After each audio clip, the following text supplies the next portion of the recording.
আরেকটি নতুন শর্ট ব্লগে আপনাদের সবাইকে স্বাগত জানাই। আরও ৩জন মিলে বেরিয়ে পড়ি বাঁকুড়ার দিকে। আজ এসছিলাম বাঁকুড়াতে বিরিয়ানি খেতে, সোজা চলে যাই রয়্যাল বিরিয়ানিতে। সেখানে বিরিয়ানি ট্রাই করার জন্য আমরা এসছি। তো আমরা 3টে বিরিয়ানি অর্ডার করি। দুটো ছিল স্পেশাল চিকেন আর একটা ছিল স্পেশাল আন্ডা চিকেন, দুটো মিক্স ছিল।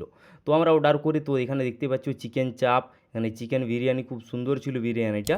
আর অয়েলি ভাবটা যেটা সেটা খুবই কম ছিল, তার জন্য বিরিয়ানিটা খুব সুন্দর লাগছিলো। আর এটা দেখতে পাচ্ছ যে লেগ পিসটা খুব বড় আর সফট ছিল মাংসটা, আলুটাও সফট ছিল আর খেতেও ফাটাফাটি টেস্ট ছিল, দারুণ লাগলো। আর এখানে দেখতে পাচ্ছ যে অয়েলি ভাবটা সেটা কিন্তু এখানে কম আছে, এই জন্য আমার খুব ভালো লেগেছে। আর যতবার বিরিয়ানি খেয়েছি প্রায় অয়েলি ভাবটা বেশি থাকে, আর এই যে বিরিয়ানিটা অয়েলি ভাবটা একটু কম ছিল, তার জন্যে আমার সব থেকে বেশি ভালো লেগেছে। তো সোজা চলে যাই পুয়া বাগান, পুয়া বাগানে আইসক্রিম খাই, তারপর সোজা চলে আসি বাড়ি। তো চলো দেখাচ্ছি নেক্সট ব্লগে।